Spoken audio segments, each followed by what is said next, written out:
रात गहरी होने के बाद ससुर जी ने मेरे कमरे का दरवाजा खटखटाया और मुझसे बोले, बहू, मैं बाथरूम में गिर गया था और मेरी कमर में बहुत दर्द हो रहा है। अगर तुम थोड़ी मालिश कर देती तो शायद मुझे थोड़ा आराम मिल जाता। मैंने उन्हें अपने बिस्तर पर लिटा लिया और धीरे धीरे उनकी कमर की मालिश करने लगी। पर इसके बाद जो हुआ उसकी आप कल्पना भी नहीं कर सकते, क्योंकि इसके बाद मेरी पूरी जिंदगी बिखर गई थी। हेलो दोस्तों, आज की इस अनोखी कहानी में आप सभी का स्वागत है। मेरी शादी के 5 महीने बाद ही मेरे पति का देहांत हो गया था और मेरी जिंदगी में ग्रहण लग गया था। मेरे पिताजी ने बड़ी मुश्किल से मेरी शादी करवाई थी, लेकिन 5 महीने के अंदर ही मैं फिर से अपने मायके वापस आ गई थी। मेरे मायके में मेरी माँ नहीं थी। जब मैं 10 साल की थी तभी मेरी माँ का देहांत हो गया था। इसलिए मुझे बहुत डर लगता था कि अगर पिताजी मुझसे कुछ कहेंगे तो मैं किसके आंचल में अपना मुंह छुपाऊंगी। माँ की मौत के बाद पिताजी ने दूसरी शादी कर ली थी और मेरी सौतेली माँ मुझसे बहुत नफरत करती थी, इसलिए मुझे और भी ज्यादा डर लग रहा था। मेरी सौतेली माँ अक्सर मुझे ताने देती थी कि पहले अपनी माँ को खा गई और फिर अपने पति को भी खा गई। अब यहाँ क्या लेने आई है? क्या हमें भी बर्बाद करके छोड़ेगी? ये सब ताने मुझसे बर्दाश्त नहीं होते थे, पर मैं और कर भी क्या सकती थी। मेरी जिंदगी ऐसे ही गुजर रही थी। फिर अचानक एक दिन मेरे ससुर जी हमारे घर आए और उन्होंने मेरे पिताजी से कहा कि वह मुझे फिर से अपने घर ले जाना चाहते हैं। मेरी सौतेली माँ ने तुरंत ही हाँ कर दिया, लेकिन मेरे पिताजी ने कहा, अब आपका बेटा इस दुनिया में नहीं है, तो आप मेरी बेटी को क्यों ले जाना चाहते हैं? इस पर मेरी सौतेली माँ ने मेरे पिताजी से बहस करना शुरू कर दी और कहा, इसमें इतना सोचने की क्या बात है? वह अगर कह रहे हैं कि वह प्रिया को ले जाना चाहते हैं तो उन्हें ले जाने दीजिए ना। आपको इतनी तकलीफ क्यों हो रही है? और वैसे भी प्रिया उनके घर की बहू है। उनके बेटे की मौत हो गई है तो क्या हुआ, वह अपने ससुराल तो जा ही सकती है ना। माँ के इस झगड़े के बाद पिताजी ने कहा, अगर मेरी बेटी वहां खुश रहेगी तो मुझे कोई दिक्कत नहीं है। प्रिया अगर जाना चाहती है तो आप उसे जरूर ले जा सकते हैं। मेरे ससुर जी ने मेरी तरफ देखा और कहा, चलो कपड़े वगैरह लेकर आओ। मैंने भी सोचा कि यहाँ रहकर सौतेली माँ के ताने सुनने से अच्छा है कि अपने ससुराल जाकर सुकून से रहूं। मैं ससुर जी के साथ वापस ससुराल आ गई थी। यहाँ पहुंचने के बाद मैं अपने कपड़े बदल रही थी कि तभी मेरे ससुर जी मेरे कमरे में आ गए और बोले, बहू 1 कप चाय बना लाओ। मैंने जल्दी से अपने कपड़े ठीक किए और रसोई में जाकर चाय बनाने लगी और चाय बनाकर ससुर जी को दे दी। चाय पीते हुए उन्होंने मुझसे कहा, प्रिया तुम्हें पता है इस घर में मैं बिल्कुल अकेला हूँ। मेरा बेटा मेरी इकलौती संतान थी और तुम्हारी सास भी गुजर गई है। मैं इसीलिए तुम्हें यहाँ लेकर आया हूँ ताकि मुझे इस घर में अकेला ना लगे। मैंने कहा, पिताजी आप बिल्कुल चिंता मत करें, मैं भी तो आपकी बेटी की तरह हूँ, मैं हमेशा आपके साथ रहूंगी। फिर ससुर बोले, मुझे पता है कि तुम मेरे साथ रहोगी, क्योंकि तुम्हारी सौतेली माँ तुम्हें मायके में कभी शांति से नहीं रहने देगी। इसी तरह दिन गुजर रहे थे और हम दोनों एक दूसरे का सहारा बने हुए थे। 6 महीने बाद एक रात मैं अपने कमरे में सो रही थी कि तभी देर रात किसी ने मेरा दरवाजा खटखटाया। मुझे समझ आ गया था कि यह मेरे ससुर जी ही होंगे, क्योंकि इस घर में हम दोनों के अलावा कोई और नहीं था और आधी रात को कौन दरवाजा खटखटाएगा। मैंने सोचा कि शायद पिताजी को कुछ जरूरत होगी, तभी देर रात यहाँ आए हैं।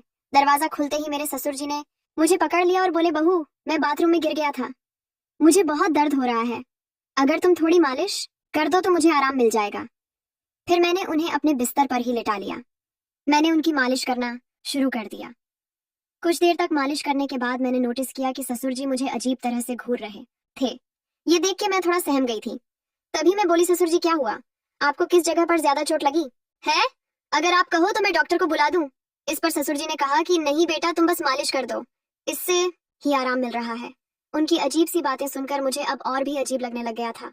फिर मैं बोली, ससुर जी आप यहीं मेरे कमरे में ही लेट जाइए। कमर में दर्द लेकर आप अपने कमरे तक कैसे जाएंगे? मैं आपके कमरे में जाकर सो जाती हूँ। मेरी बात सुनकर मेरे ससुर बोले, बेटा तुम मुझे इस हालत में अकेला छोड़कर चली जाओगी। अगर रात को मुझे बाथरूम जाना पड़ा या अगर मुझे किसी और चीज की जरूरत पड़ी तो मैं क्या करूंगा? इससे बेहतर है कि तुम यहीं सो जाओ। कुछ समय बाद मेरे ससुर उठकर मेरे पास आए और बोले, बहू मैं तुमसे कुछ कहना चाहता हूँ, अगर तुम मेरी बात मान जाओ तो ही मैं कहूंगा। उनकी इस बात से मेरा दिल और भी ज्यादा बेचैन हो गया था। मैं चिंतित होकर बोली, बोलिए पिताजी। ससुर जी थोड़ा हंसकर बोले, आज की रात मैं तुम्हारे साथ बिताना चाहता हूँ, क्योंकि अब अकेले अकेले अच्छा नहीं लगता है।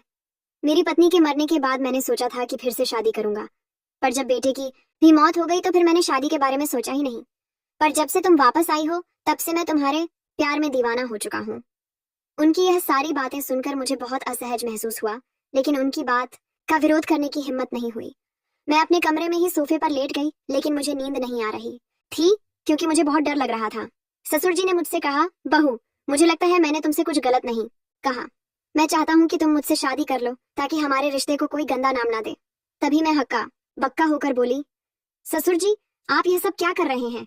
आप मेरे ससुर हो। ससुर का दर्जा पिता के समान होता है और आप मुझसे शादी की बात कर रहे हो। आप बोलने से पहले एक बार सोच तो लो कि आप क्या क्या बोले जा रहे हो। तभी मेरे ससुर बोले, देखो बहू, मैं मानता हूँ कि मैं कभी तुम्हारा ससुर था, लेकिन तुम्हारे पति को मरे हुए अब 1 साल हो चुका है। जब मेरा बेटा ही नहीं रहा तो हमारे बीच में ससुर और बहू का रिश्ता कहाँ बचा है? मैं भी अकेला हूँ और तुम भी अकेली हो। हम पति पत्नी बनकर जिंदगी भर एक दूसरे का साथ दे सकते हैं। उनकी यह बातें सुनकर मेरा मन विचलित हो गया था। मैं आगे और कुछ भी नहीं बोल पाई। एक और सौतेली माँ के अत्याचार और दूसरी तरफ ससुर जी का यह अजीब व्यवहार। मैं तो इन दोनों के बीच ही फंस गई थी। जैसे तैसे रात बीती और अगली सुबह मैं अपने ससुर जी की बातों पर सोच विचार करने लग गई। ससुर जी का प्रस्ताव मुझे असंभव लग रहा था, लेकिन वास्तविकता मुझे कुछ निर्णय लेने पर मजबूर कर रही थी। फिर मुझे ख्याल आया कि मैं अपने पिताजी से जाकर बात करती हूँ, लेकिन यह सब बातें अपने खुद के पापा से करने की हिम्मत मुझ में नहीं हुई, क्योंकि मुझे पता था कि पिताजी से बात करने के बाद मेरी जिंदगी में और भी नई समस्याएं आ सकती हैं। इसलिए मैं उनके पास नहीं गई। एक दिन ऐसे ही शाम को फिर से मेरे ससुर जी ने मुझसे कहा, बहू, मैंने तुमसे कुछ गलत नहीं चाहा। मैं बस इतना चाहता हूँ कि तुम हम दोनों के सूने जीवन में खुशियां भर दो। मैं अकेले नहीं रह सकता और तुम भी कब तक अकेले रहोगी? तुम्हें भी तो पति की जरूरत सताती होगी। ससुर जी के मुंह से फिर से यह सब बातें सुनकर मैं तो अंदर से कांपने लगी थी और आगे कुछ बोल ही नहीं पाई। समय धीरे धीरे बीतता चला जा रहा था और ऐसे ही धीरे धीरे मेरे और ससुर जी के बीच एक अजीब सा संबंध बनता चला जा रहा था। पति की मौत के बाद मैंने सोचा था कि अब मैं इस दुनिया में बिल्कुल अकेली हो गई हूँ, लेकिन मेरे ससुर जी ने मेरे प्रति जो भावनाएं जाहिर की थी, उन्होंने मेरे जीवन को एक नई दिशा में मोड़ दिया। उनके शब्दों ने मुझे भीतर तक झकझोर कर रख दिया था। जब भी मैं सोने जाती थी तो उनकी कही हुई बातें मुझे परेशान करती थीं। वह कहते थे कि मेरे साथ रहने से उन्हें अपने अकेलेपन का एहसास नहीं होता और वह चाहते थे कि हम दोनों एक नई जिंदगी की शुरुआत करें। उस रात की बातचीत के बाद मैंने खुद को बहुत असमंजस में पाया। मेरे मन में कई सवाल उठ रहे थे कि क्या यह करना सही होगा?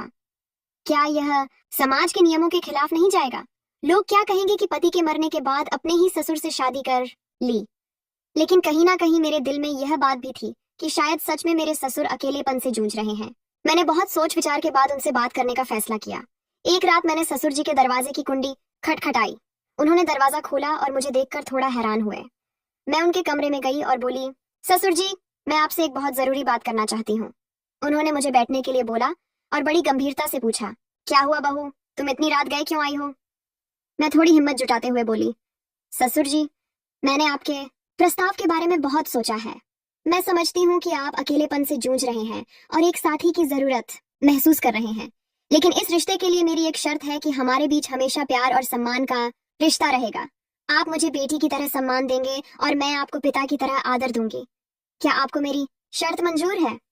उन्होंने मेरी बात को ध्यान से सुना और फिर कहा, मुझे तुम्हारी शर्त मंजूर है। मैं इस प्यार और सम्मान को हमेशा बनाए रखूंगा। उनकी यह बात सुनकर मेरे दिल का बोझ थोड़ा हल्का हो गया था। फिर कुछ दिनों के बाद हमने एक छोटे से समारोह में शादी कर ली। ये शादी समाज की नजर में असामान्य थी, लेकिन हमने अपनी स्थिति को स्वीकार कर लिया था। शादी के बाद के दिन मेरे लिए बेहद चुनौतीपूर्ण रहे। गांव ने लोगों ने तरह तरह की बातें करना शुरू कर दिया था। रिश्तेदारों ने भी हमसे दूरी बना ली थी, लेकिन हमने इन सब की परवाह किए बिना अपने जीवन में आगे बढ़ने का फैसला किया। हमारे रिश्ते में धीरे धीरे प्यार और समझ बढ़ने लगी थी। ससुराल में पहले जहां मैं खुद को असहज महसूस करती थी, अब वही घर मुझे अपना सा लगने लगा था। ससुर जी हर संभव प्रयास करते थे जिससे मैं खुश रहूं। उन्होंने मेरी हर छोटी बड़ी जरूरत का ख्याल रखा था और मेरी सारी ख्वाहिश पूरी करते थे। वह हर दिन मेरे लिए कुछ ना कुछ खास करने की कोशिश करते थे। कभी मेरी पसंदीदा खाने की चीजें लाते थे तो कभी मेरे लिए नई नई साड़ियां लाते थे। धीरे धीरे मैंने उनके प्रति एक अलग तरह का आदर महसूस करना शुरू कर दिया था।